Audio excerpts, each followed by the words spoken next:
अस्सलाम वालेकुम जी, अल्हम्दुलिल्लाह ठीक ठाक। दुरूद शरीफ पढ़ें।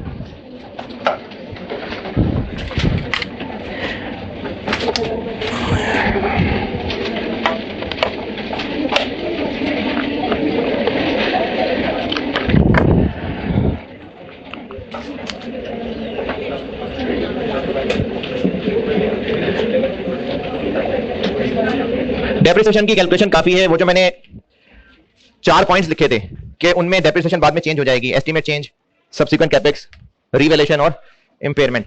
तो इंपेयरमेंट कराऊंगा आई 36 में, रिवैल्यूएशन कराऊंगा कोई 3-4 लेक्चर्स के बाद। उसके अलावा एस्टीमेट चेंज और सब्सिक्वेंट कैपेक्स बस बहुत है। डेप्रिसिएशन कैलकुलेशन हो गई, अब बस बहुत है, बेच देते हैं एसेट। D recognition. रिकॉग्निशन का मतलब एसेट को बुक्स में रिकॉर्ड करना, और डी रिकॉग्निशन का मतलब बुक्स में से निकाल देना। तो क्यों निकाल दें बुक्स में से, क्या कसूर है एसेट का? बेच देंगे। इंट्रो में डिस्पोजल पढ़ा हुआ नहीं? डिस्पोजल चले पढ़ा भी होता तो कौन सा याद है, मैं बता रहा हूं, सारा ही बता रहा हूं। तो एसेट को बुक्स में से निकाल देंगे, डी रिकॉग्नाइज यानी बुक्स में से निकाल देना। एसेट को बुक्स में से निकाल देंगे जब बेच देंगे,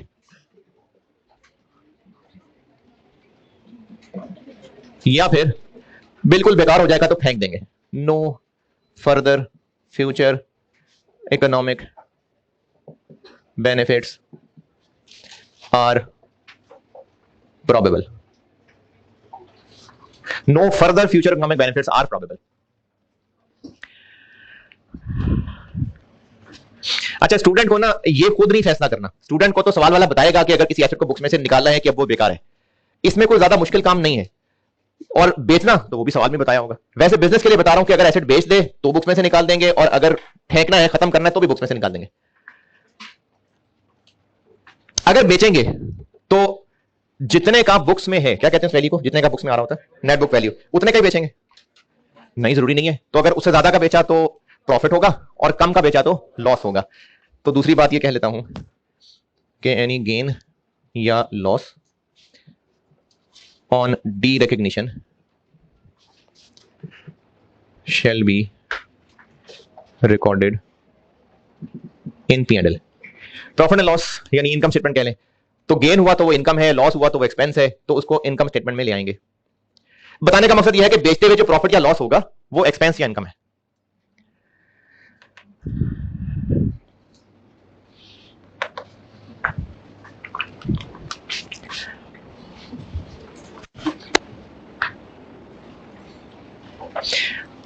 और तीसरी बात, ये मैं एक सवाल के साथ समझाऊंगा, अभी बस सिर्फ लिख लेते हैं। एक सवाल कराता हूं तो फिर समझाता हूं।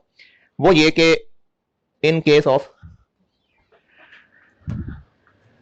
यहां तक पहुंचे तो फिर मैं लिखवाता हूं तीसरा।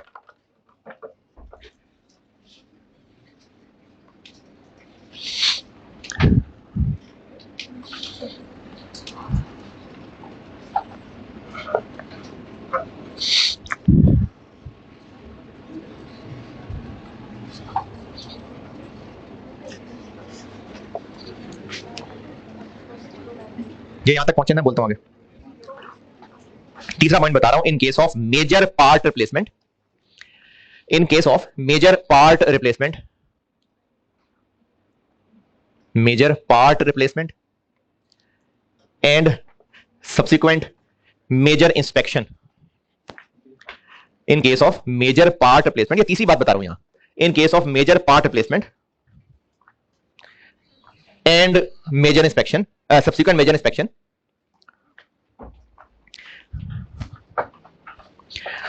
old part and previous inspection cost, दोबारा, in case of major part replacement and subsequent major inspection, old part and previous inspection cost shall be de-recognized। इस बात का मतलब ना एक सवाल के साथ समझाऊंगा, अभी बस लिख लिए, एक सवाल से समझाता हूं। Previous inspection cost shall be D-recognised.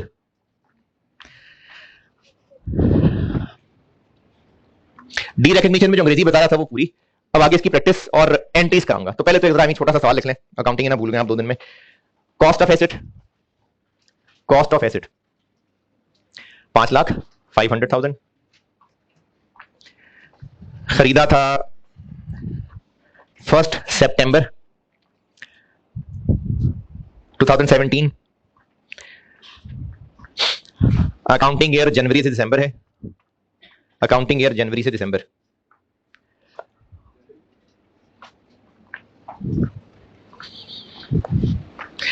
और 30% डेप्रिसिएशन रेट है रिड्यूसिंग बैलेंस पे, डेप्रिसिएशन रेट 30% रिड्यूसिंग बैलेंस। और एसेट बेच दिया है 31 जुलाई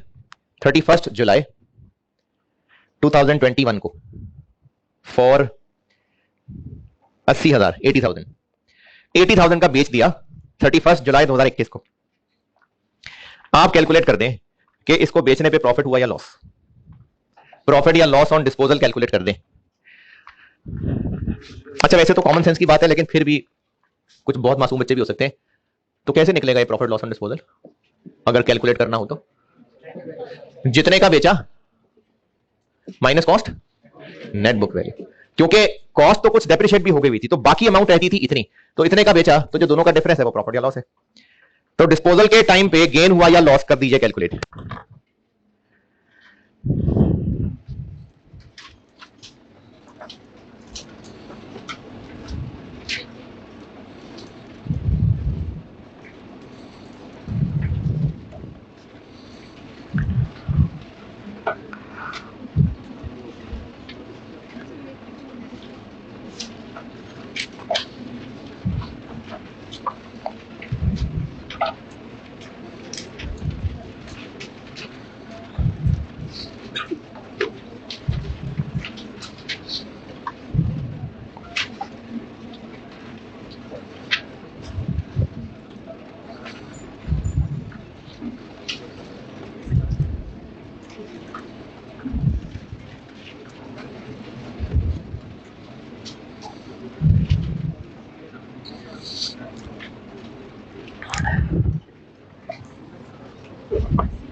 हाँ जी प्रॉफिट है। अच्छा मेरे ख्याल में तो लॉस है।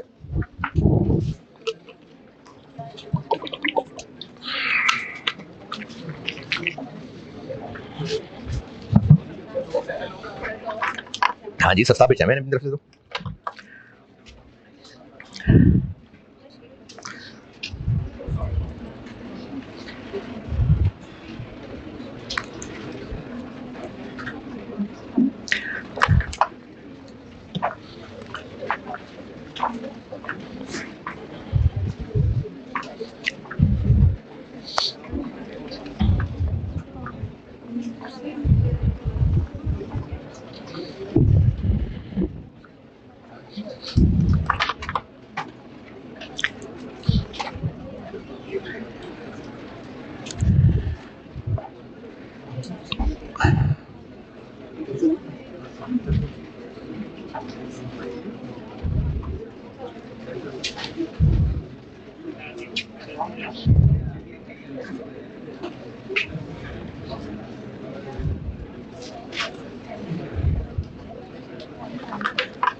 हाँ जी नेट बुक वैल्यू आ रही थी 5 लाख का एसेट, और पहले ईयर में कितने महीने हैं, तो उस पे 30 के साथ लग गए 4 महीने।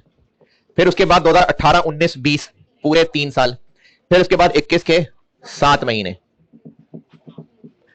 तो नेट बुक वैल्यू आ गई 127,338 हाय हाय 9।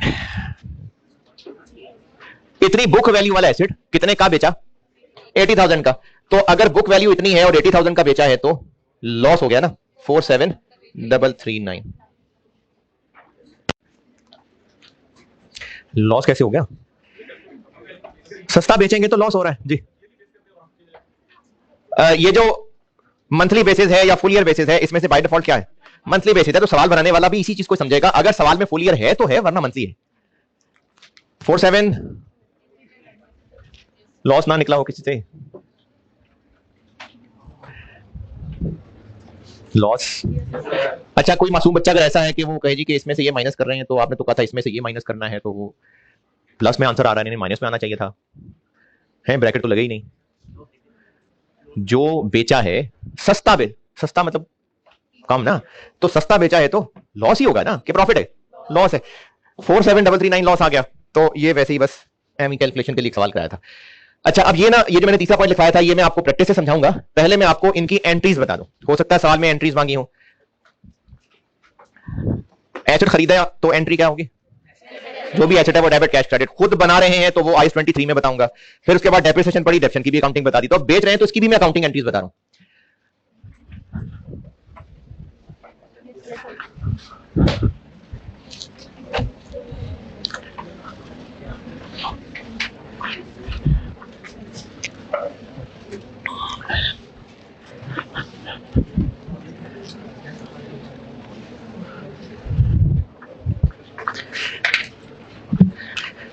अकाउंटिंग एंट्रीज बता रहा हूं डिस्पोजल के लिए, यानी डी रिकॉग्निशन जो प्राइस की एंट्रीज बता रहा हूं। डेप्रिसिएशन की एंट्री क्या होती है?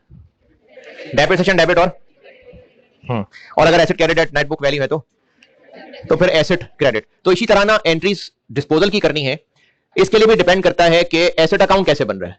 If asset account is maintained at net book value, अगर asset account net book value पे बन रहा है तो एंट्रीज क्या है वो बताता हूं।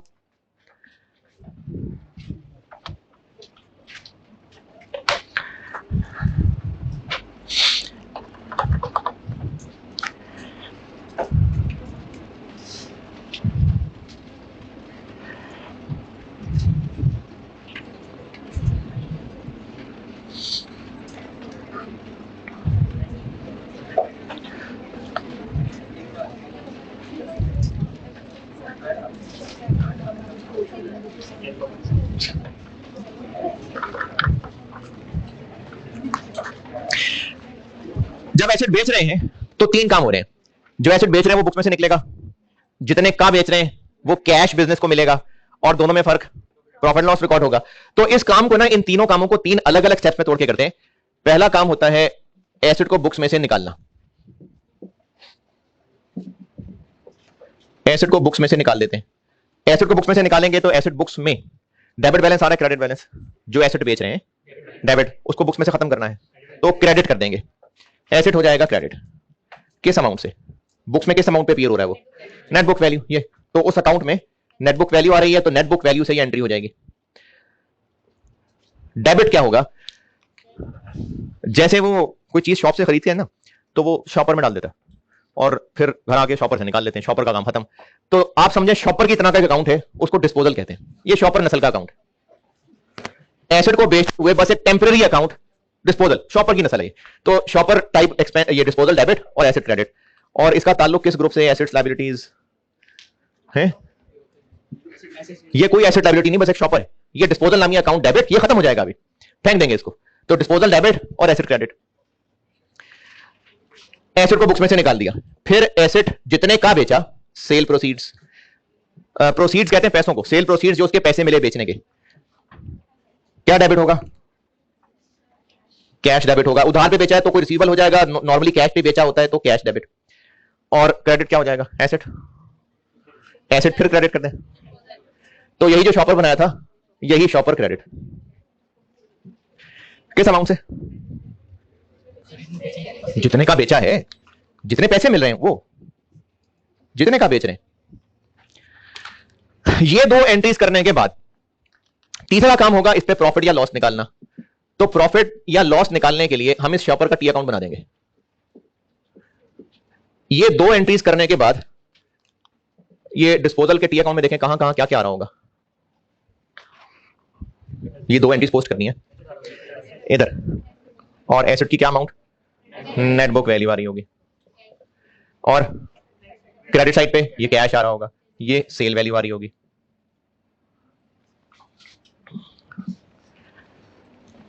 इस टी अकाउंट में मैंने ये दो एंट्रीज पोस्ट की हैं बस। अब अगर इसको बैलेंस करें तो बैलेंसिंग फिगर इस साइड पे आई तो इसका मतलब वो साइड हैवी है, तो कैश ज्यादा है, ज्यादा का बिका है, प्रॉफिट है। और अगर बैलेंस करने से इधर आया तो मतलब ये साइड ज्यादा है, तो वो लॉस है। तो इस अकाउंट में ये दोनों फिगर्स लिखने के बाद इसको करेंगे बैलेंस। अगर इस साइड पे बैलेंसिंग फिगर निकली तो वो प्रॉफिट ऑन डिस्पोजल है, और अगर इस साइड पे निकली तो वो लॉस ऑन डिस्पोजल है। और अगर दोनों साइड पे निकल आई है, नहीं ऐसे नहीं होगा। तो जो प्रॉफिट या लॉस निकलेगा उसकी भी एंट्री होगी, और अगर हुआ प्रॉफिट तो इस अकाउंट में अगर कोई अमाउंट यहां लिखी है तो उस एंट्री में ये डेबिट हो रहा है कि क्रेडिट, किसी टी अकाउंट में जो यहां लिखा हुआ है डेबिट, तो डिस्पोजल ये शॉपर नामी अकाउंट डेबिट, और प्रॉफिट ऑन डिस्पोजल ये एक इनकम बन जाएगी, ये क्रेडिट। एसेट बेचते हुए प्रॉफिट हो रहा है तो इनकम है ना, तो ये इनकम क्रेडिट होती है, तो ये क्रेडिट हो गया। और अगर प्रॉफिट नहीं लॉस हो रहा है तो ये क्रेडिट साइड पे आ रहा है, मतलब डिस्पोजल क्रेडिट, तो ये शॉपर हो जाएगा क्रेडिट, और लॉस ऑन डिस्पोजल नामी एक्सपेंस ये डेबिट हो जाएगा। तो एसेट बुक्स में से निकल गया, कैश बुक्स में आ गया, और जो इनका फर्क है वो प्रॉफिट या लॉस, ये इनकम है, ये एक्सपेंस है, ये बुक्स में रिकॉर्ड हो गया, और शॉपर बस मकसद खत्म हो गया इसका।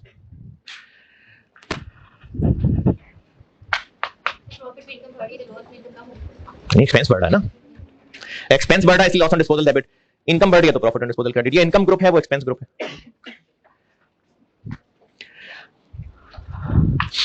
और एग्जाम क्वेश्चन में एंट्रीज करनी पड़ी ना, तो ये मैंने आपको 3 एंट्रीज सिर्फ इसके लिए बताई है ताकि आपको डिस्पोजल का कॉन्सेप्ट दे सकूं, ये शॉपर है। लेकिन एग्जाम में अगर एंट्री करनी हो तो ये इतनी सारी एंट्रीज का तकल्लुफ ना करें, हम एक कंपाउंड एंट्री बना लेंगे एग्जाम के लिए, वो बहुत है। कंपाउंड एंट्री क्या होती है? जिसमें एक से ज्यादा डेबिट या एक से ज्यादा क्रेडिट आ रहा होता है। तो एग्जाम पॉइंट ऑफ व्यू से ये 3 एंट्रीज तकल्लुफ की जरूरत नहीं है, इन सबको मिला लें क्या रिजल्ट निकलेगा, सब मिला लें तीनों चारों, क्या बनेगा देखें। कैश डेबिट हो जाएगा, कितने से, जितने का बेच रहे हैं। एसेट क्रेडिट हो जाएगा, कितने से, नेट बुक वैल्यू से। तो जितने का बेच रहे हैं वो कैश डेबिट हो गया, एसेट बुक्स में से निकालना है, नेट बुक वैल्यू से क्रेडिट हो गया। और इस एंट्री में ये दोनों तो अमाउंट्स बराबर नहीं है, फर्क है। अगर ये ज्यादा है तो लॉस है, हमें डेबिट और करना पड़ेगा, और अगर ये ज्यादा है तो क्रेडिट करना पड़ेगा, तो फिर वो प्रॉफिट। तो शॉपर इसमें से निकल गया। और एग्जाम पॉइंट ऑफ व्यू से ये कंपाउंड एंट्री बहुत है। हाँ होगा इन दोनों में से कोई एक ही, या ये होगा या ये होगा। तो एग्जाम पॉइंट ऑफ व्यू से एंट्री ये मैंने आपको बताई जरूर है, क्योंकि अगली क्लासेस में ना ये अकाउंट हम इस्तेमाल किया करेंगे, तो डिस्पोजल अकाउंट इंट्रोड्यूस करवाना था। असल में ये होता है, लेकिन एग्जाम में इतने की जरूरत नहीं है, ये काफी है। कैश डेबिट, एसेट क्रेडिट, जितने का बेचा डेबिट, एसेट क्रेडिट, और फिर इसके ऊपर मजीद डेबिट चाहिए तो वो लॉस है, मजीद क्रेडिट चाहिए तो वो प्रॉफिट ऑन डिस्पोजल है। ऊंची ऊंची बातें कर रहा हूं हैं, समझ आ गया? इसको नोट करें, फिर मैं asset account maintained at cost बताता हूं।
Noted?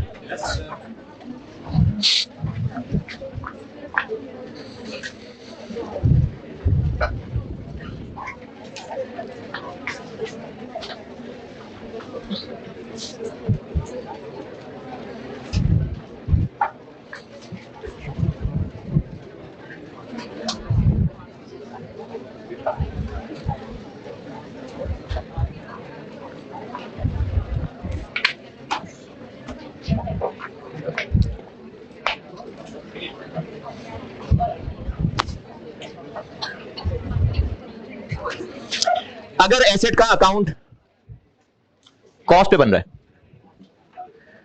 तो एक्यूमुलेटेड डेप्शन का भी अकाउंट आ रहा होगा।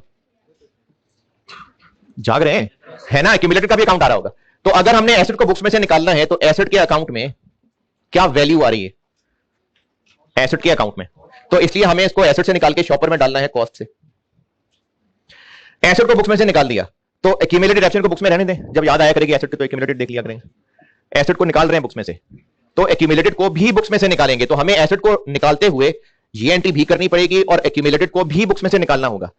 एक्यूमुलेटेड में अकाउंट डेबिट बैलेंस आ रहा है, credit balance, accumulated depreciation, accumulated depreciation के अकाउंट में क्रेडिट बैलेंस आ रहा है। खत्म करना है तो डेबिट करेंगे एंट्री में, तो एक्यूमुलेटेड डेप्रिसिएशन डेबिट करने से खत्म। कितने से? कॉस्ट से, नेट बुक वैल्यू से। भाई जितनी नाम से ही पता चल रहा है जितनी एक्यूमुलेटेड डेप्शन आ रही है, और क्रेडिट इसी शॉपर की disposal credit.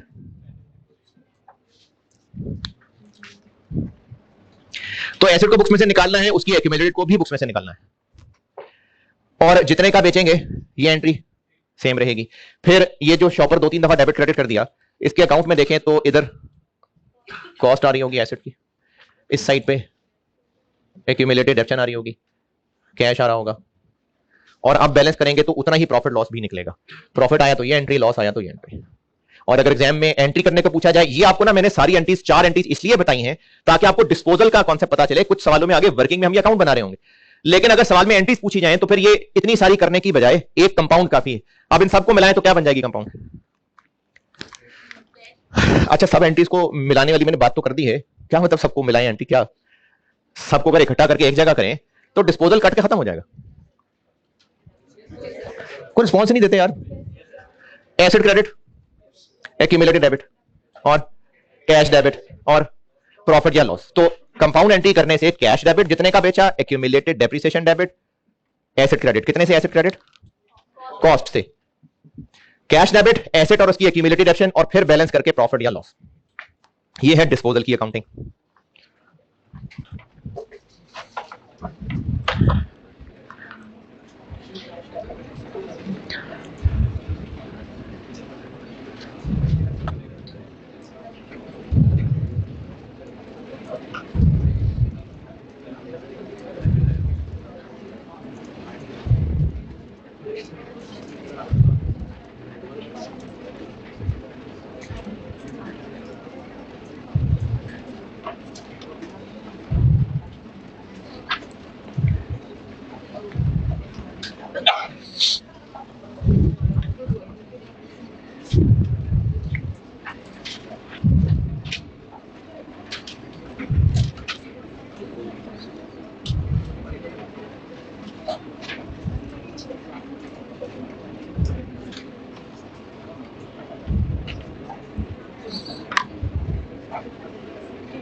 Noted?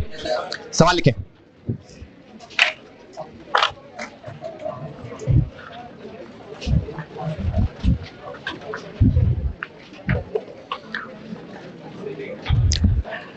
On first, सवाल लिखवा रहा हूं, on 1 January 2018, on 1 January 2018, on 1 January 2018, a machine was purchased, a machine was purchased for 8,800,000.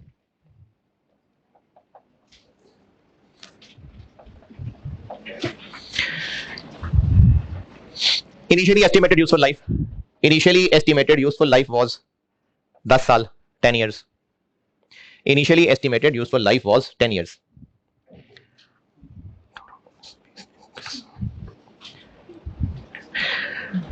On 1 January 2022, on 1 January 2022,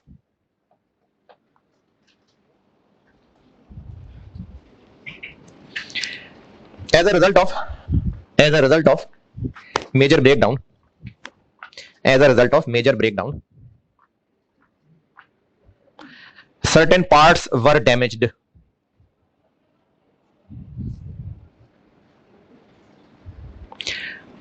Cost of these parts was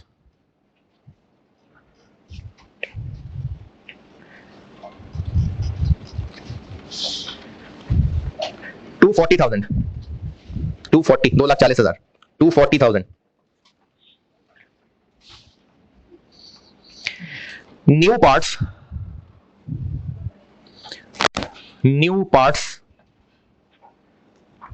were replaced. New parts were replaced at a cost of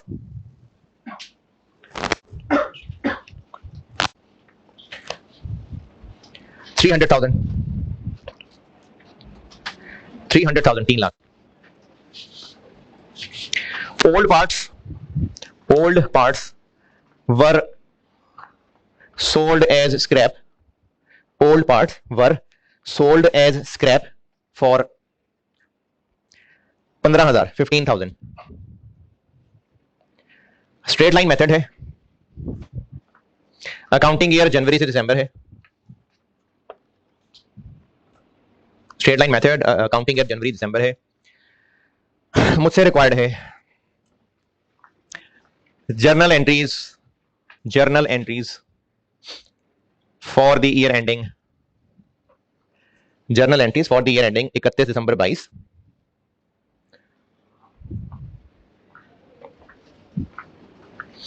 if अच्छा, if के बाद ना 3 parts हैं. Part A, if के बाद आगे 3 parts हैं. Part A, अच्छा ये पार्ट सवाल के पार्ट हैं, वैसे के पार्ट नहीं, वो हो गए ऊपर. अब ये इफ के बाद सवाल के पार्ट ए.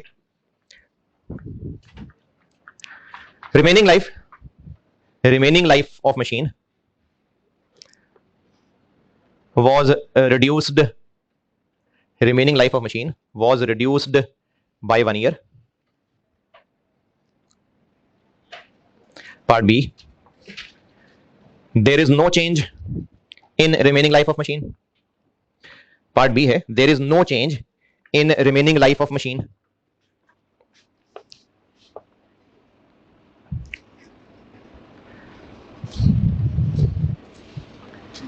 और पार्ट सी,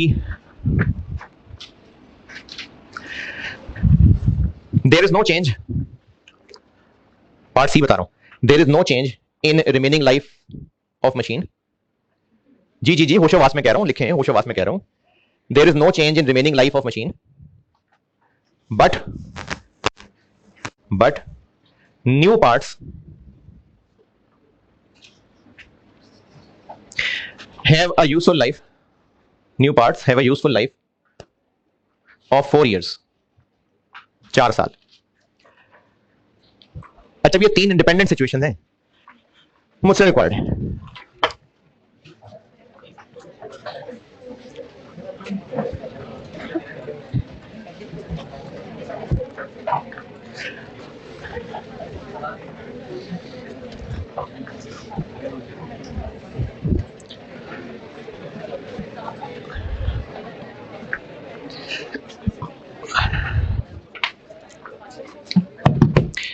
सिर्फ 2022 की एंट्रीज कही है मैंने, 2022 में क्या क्या हो रहा है?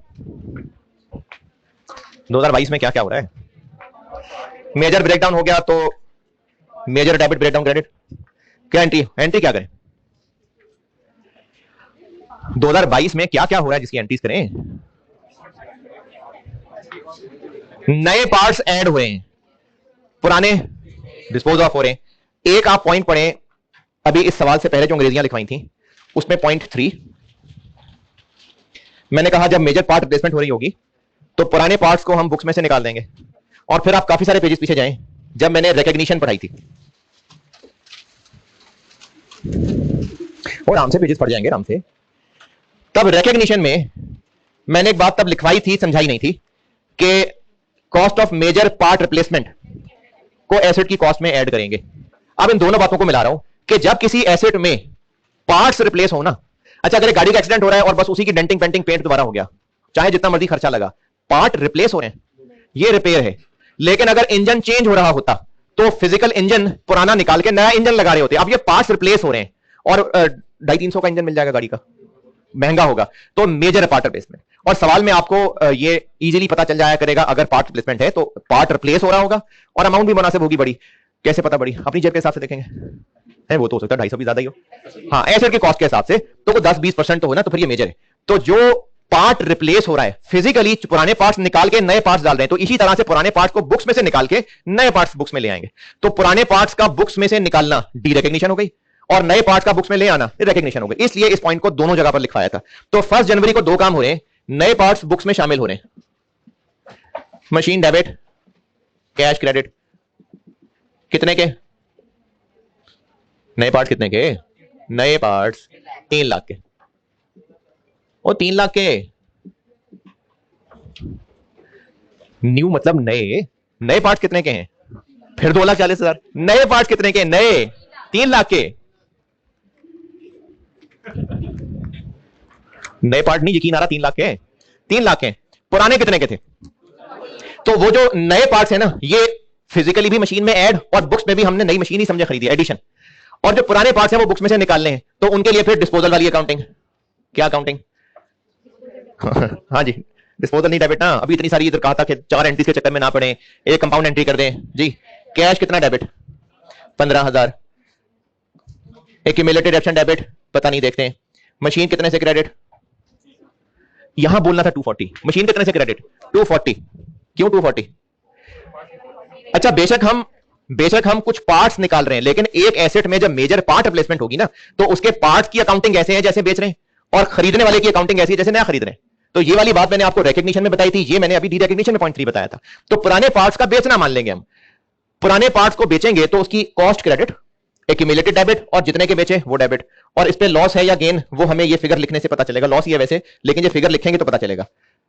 और ये निकाले ना फिगर, देखें कितनी। पूरी मशीन की एक्यूमुलेटेड एक्शन लिख देनी है। तो पार्ट्स तो पहले हम अलग डेप्रिशिएट कर ही नहीं रहे थे। कहीं ये वो पॉइंट था जो मैंने कहा था जहाज के 3 टुकड़े अलग अलग जो किए थे, ये वैसा वाला पॉइंट था। वो जो एक दफा नहीं वो एयरक्राफ्ट का बताया था कि इंजन अलग, और तो इसमें ऐसा किया था? नहीं, ऐसा तो नहीं किया था। तो इनको कैसे डेप्रिशिएट कर रहे थे हम?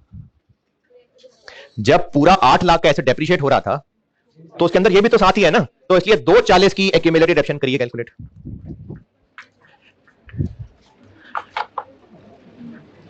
हाँ जी, परसेंटेज क्या करनी है? नहीं, अभी जो है पहले वो तो करें।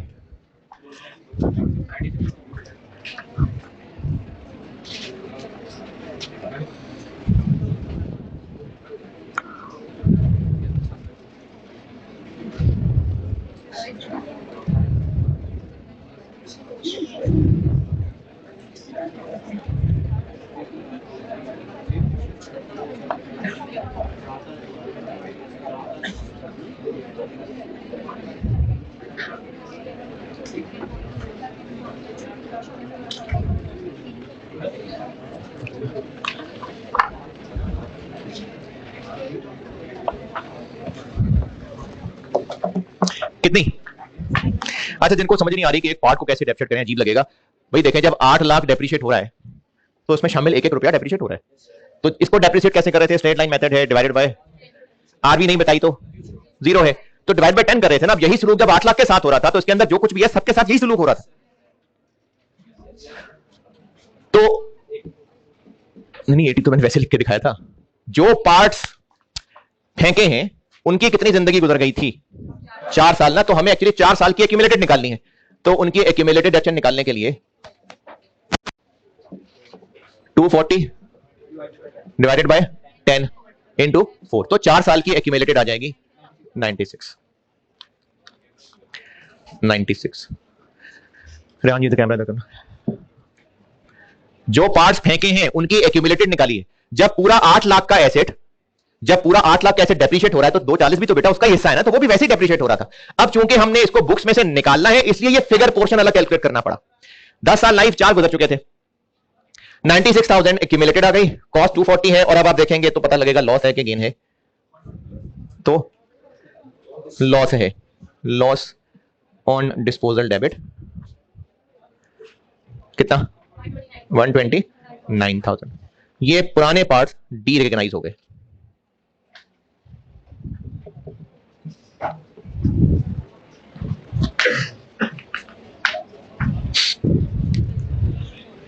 फिर इसके बाद क्या हुआ? पुराने पार्ट्स गए, नए आ गए। और 2022 में क्या करें?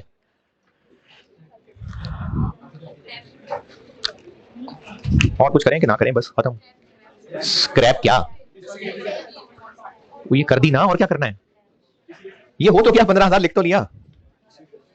और 2022 ईयर एंड करेंगे तो डेप्शन भी चार्ज करेंगे। तो 31 December 22 depreciation debit, accumulated depreciation credit.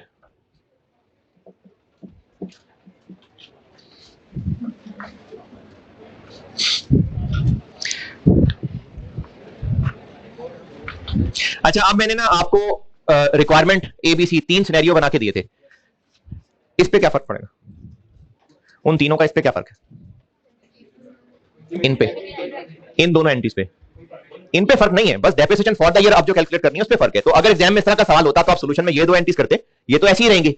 फिर आप डेप्रिसिएशन की एंट्रीज को ए बी सी 3 कर दें, क्योंकि इनकी अमाउंट बदल जाएगी। तो ये ऐसे ही रहेंगी। डेप्रिसिएशन की एंट्री तो यही है ना, फर्क क्या पड़ना है? अमाउंट का। तो आप ए ये एंट्री कर दें अमाउंट, बी करके दोबारा ये एंट्री कर दें अमाउंट चेंज हो जाएगी, सी लिख के फिर ये एंट्री कर दें अमाउंट चेंज हो जाएगी। अमाउंट निकालते हैं। इन एंट्रीज पे कोई एतराज परेशानी है तो बताइए।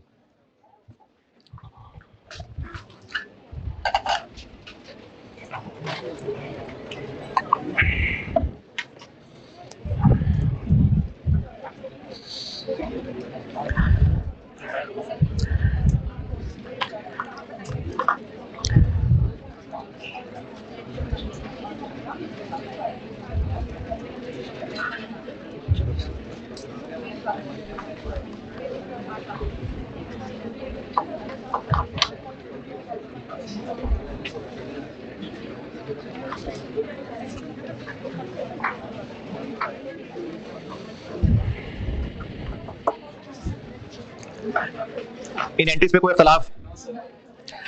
अच्छा, अब आप डेप्रिसिएशन तो कर करके चीते तो हो ही चुके हुए हैं।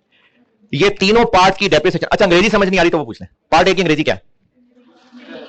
यानी आप पार्ट चेंज होने के बाद प्लांट की रिमेनिंग वही है, कितनी है? 6। तो उनमें से एक कम 5 रह गई। पार्ट बी पूरे 6 ही रहेगा। पार्ट सी बाकी बचा प्लांट तो पूरे 6 साल ही चलेगा, लेकिन नए पार्ट्स थोड़े से हल्की क्वालिटी वाले, महंगाई इतनी हो गई थी, वो पार्ट्स 4 साल चलेंगे। तो अब ये तीनों डेप्रिसिएशन कैलकुलेट करके लाइएगा, कल करके आइएगा। है चलो अभी बैठ के कर दो दूसरों के आनंद। ठीक है जी, ओके, अल्लाह हाफिज।